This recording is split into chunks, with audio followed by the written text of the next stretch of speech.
So I have some comic book mail calls. Let me show you what I got.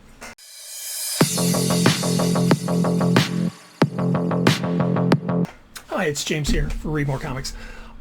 Thank you for watching my video. If you like the content I produce, please like, share, subscribe, hit the bell in the corner so you get notifications. As I shared in my intro, I have mail calls. I'm getting my scissors ready. This is from, it's not an LCS, but it's a comic book store up in Chicago. And then I have some Whatnot sales, and I want to kind of get my perspective on Whatnot, as it can be a really exciting format to buy comic books. And there can be a cool community there. Anyway, so let's start with the comic book store up in Chicago. This is Graham Cracker Comics. They have, it's an interesting store. They have kind of a lot of depth to their bench. If you go on their website, they have a deep catalog of different comic books.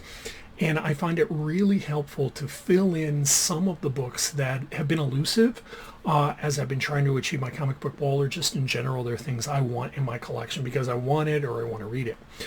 They have some comic book, several stores, like brick and mortar stores up in Chicago. Haven't been to any of them. It'd be awesome too. And then I think out in California, which it's kind of interesting how it's like you don't think, oh, well, you got some Chicago stores and you have some California stores. It seems like a disconnect, but it works for them. So I've already pre-opened this one.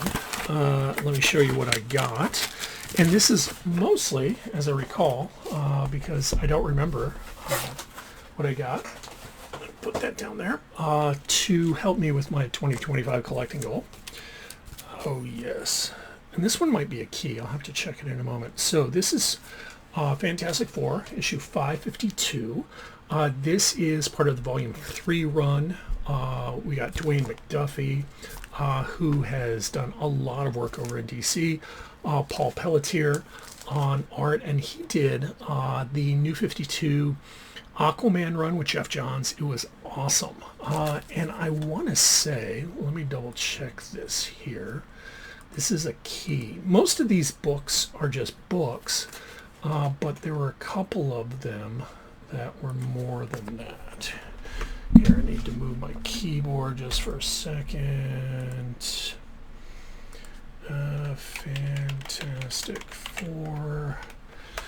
And this, okay, this run came out in 1997, and we want issue 552. Okay, it's not. This is actually part of the Volume 1 run. So Marvel did this interesting thing, and I think it was right around the time... no, it's not a key. Anyway, so this is a part of Volume 1. And we got a cool Doctor Doom cover with the thing. This next one, we have Fantastic Four Annual #1. Okay, and this is...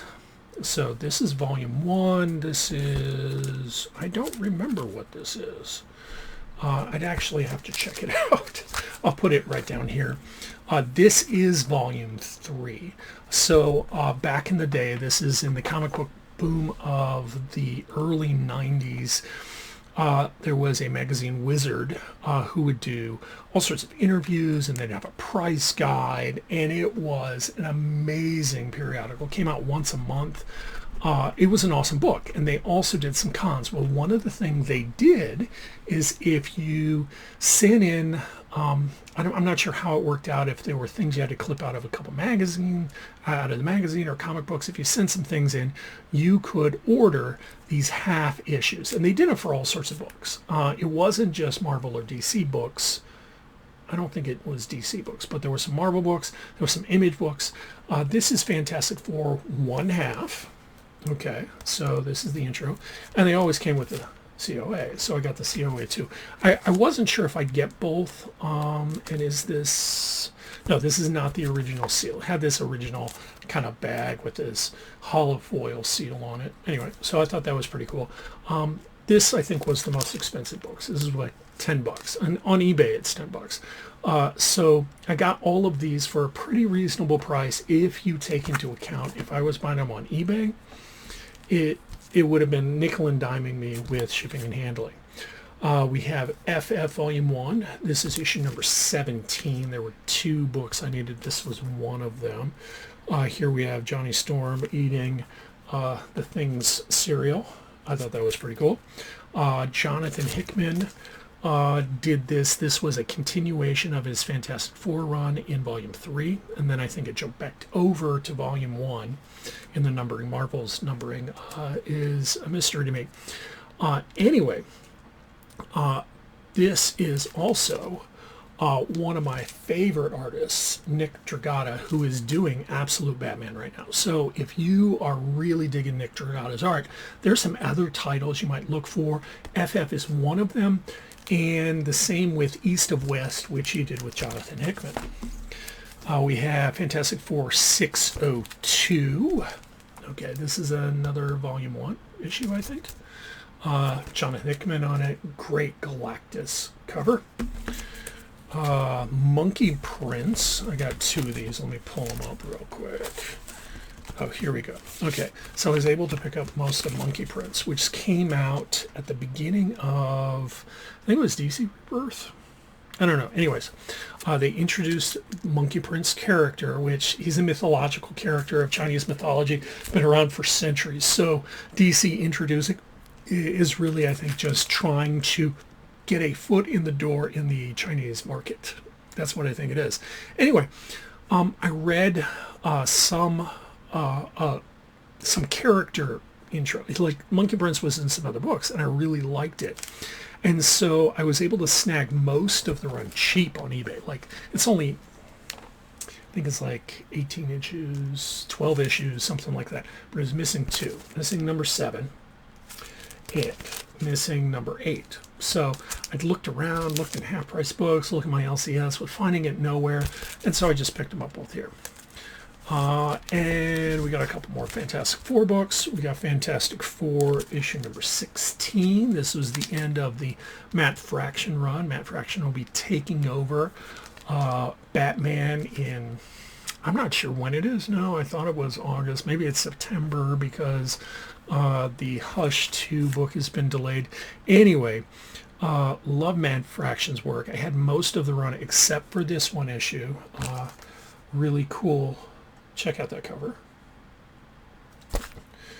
Got some X-Men down in the corner. Avengers up here. Let's see. X-Men. Ant-Man. So, anyway. And he would also do with the Alreds FF Volume 2, which included this version of the Thing. This is, I don't know who the character is because I haven't gotten around to reading it yet, but it is a person wearing a Thing suit, which I thought was kind of cool. And then this is the last FF book I needed. This is a key. Let's see, this, yes. So this is Fantastic Four issue number 558.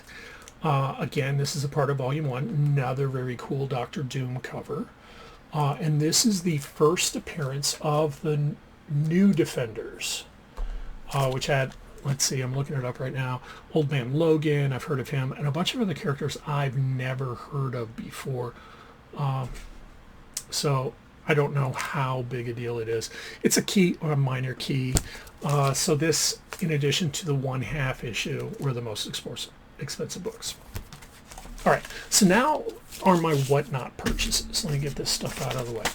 And if you haven't been on Whatnot, Whatnot is you can do it online. You could also do it. There's a phone app. Whatnot is a venue where you can go online, and there are auctions going on almost 24/7 for all sorts of things, all sorts of collectibles.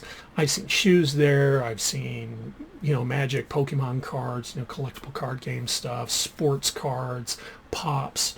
They also have a lot of comic book dealers on them. And so there are 2 that I've been following. And this is, I'd say, with these 2, this is my 4th Whatnot purchase. Here's a couple caveats, like some things you need to be aware of if you're going to go into and get into Whatnot. It's really easy because of the cycle they have in their product. Like they're putting up comic books for auction, and the more expensive it is, the more time they give people to think about it. And the cheaper it is, usually those are like, you know, 5-second auctions, you know, and we're talking cheap, like $1 or $2 books. So you can get in on something that's really inexpensive, like can be in your budget. But there's a couple things you want to be aware of.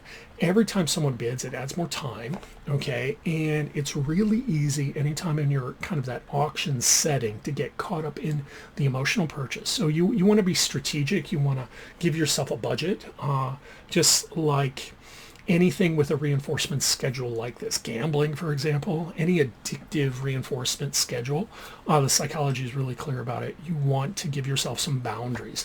And that's what I did. I went in both of these places. I gave myself a kind of a portion of my comic book budget. I give myself a bi-weekly budget to get my pulls and then anything else I want. And so I kind of used that, gave myself some parameters and said, okay, well, this is how much I'm willing to spend.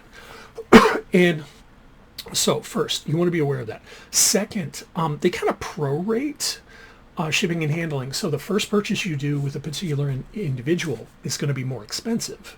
And then it kind of goes down. And you'll get to a point where you're not paying shipping and handling on an individual book because they're going to bundle them all together. You want to be aware of that. Like, so this first purchase here, I paid too much thinking that there would be other books I would want that would come within my budget, but there wasn't. So I paid a lot for this one book because it included shipping and handling for one book, where the other one right here, it was well within my budget, and the first book paid for the shipping and handling for all the rest. Okay, so you want to be aware of that. Most of the dealers are kind of above board. I think Whatnot is a pretty safe forum to buy comics, and there's some great sellers that you can go with. So this is one I'd heard of before. This is Gotham Thrift, and they're in New York. Okay, I've watched some of their auctions, and they never really had anything I wanted, except this. You know, this was earlier in the week, like Tuesday, you know, so shipping's pretty quick. Looks like they sent it in a Gemini, which is nice, right?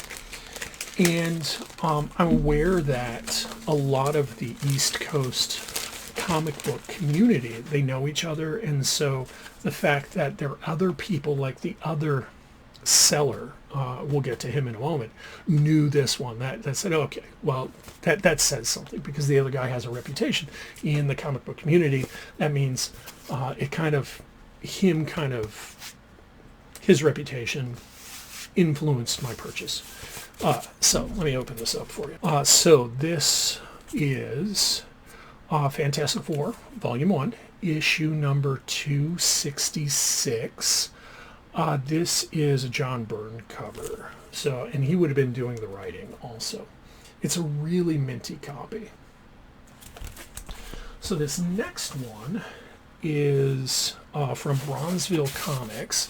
He has a YouTube channel. I'll put a link down below. And he also sells comics. And one of the things, and he's I would say he's a sage in the comic book community. He knows a lot. Just a minute, I'm going to open this up. I'll fast forward. Anyway, lots of blue tape. Let's see, he did a Gemini mailer. Notice the blue tape right here. For those of you who don't know it, blue tape does not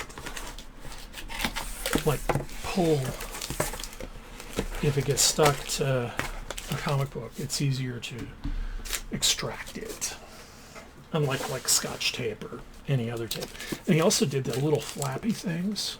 Nice touch. Bronxville Comics. Anyway, so I went there, and he's a school teacher also. I mean, he talks about this on his channel, so I'm not giving not public information away.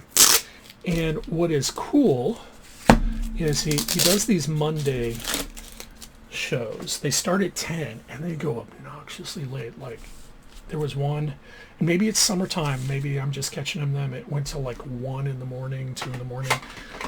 But I know during the school year he also does them, and more power to you, Bronxville. I could not do that. I have to be in bed at 9, but I'm getting up at like 5. So anyway, he was doing giveaways during the show, so there's some giveaways in here. I won 2. I don't remember what they are. He had cheap comics, like $2 start stuff. He would tell you the grades. He had pictures taken. A lot of them, and I'll use this one. We'll do this thing where they'll show you all the edges. He doesn't typically do that unless it's a more expensive book, you know, a blue chip key or something like that, you know. So for most of his books, you know, I think his grade's on point. And if it's, you know, $20 and under, you know, I trust him. Now, maybe I shouldn't, but I think he's built his reputation in the comic book community and on his YouTube channel and on whatnot. And he relies on this. I mean, on his channel, he'll talk about using the hobby to fund the hobby. And he's working his game at another level that I'm not. Okay, so I'm going to surprise us both with this. First one, and this is a really minty looking book. We have Catman issue number 1.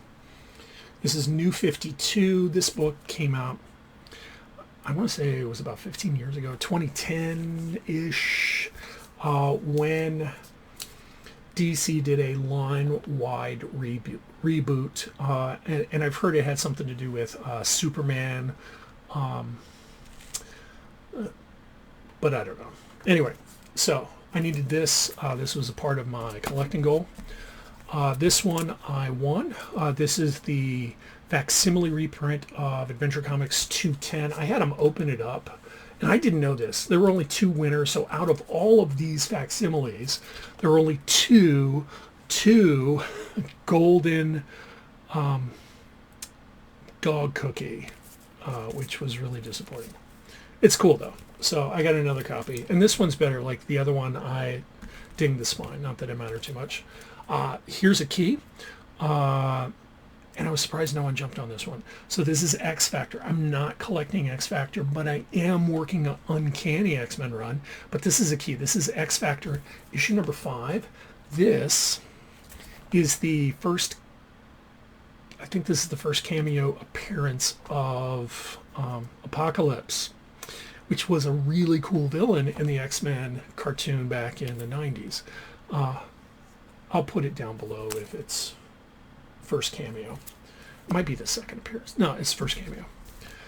Here is another book that I've been looking for. This one, there's some dings on it. I think he had it at a VF. There's some spine dings, and that's okay. You know, if I ever find it a decent copy and it's cheap, I'll upgrade it. But this is Batgirl number 1. This is an Adam Hughes cover. Presents really well.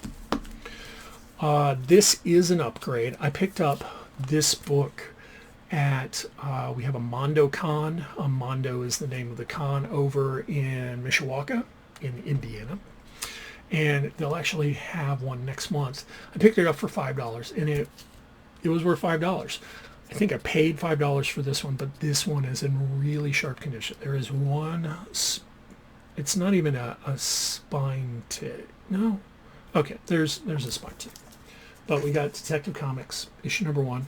This is where the issue, I haven't read it yet, but this is the issue that Joker has his face surgically removed. And it shows up later, that whole thing, in Death of the Family, in Scott Snyder and Greg Capullo's run on Batman Volume 2. Next we have, this is Fantastic Four issue number 209. First appearance of Herbie right here. Take off my eyes for a minute. There's some spine ticks, but I thought it was a fair price. Some spine ticks, there's a crease in the corner. But what I paid for this, I thought it was a fair price. I know that it was going upwards of 40 or more. This is not a $40 book.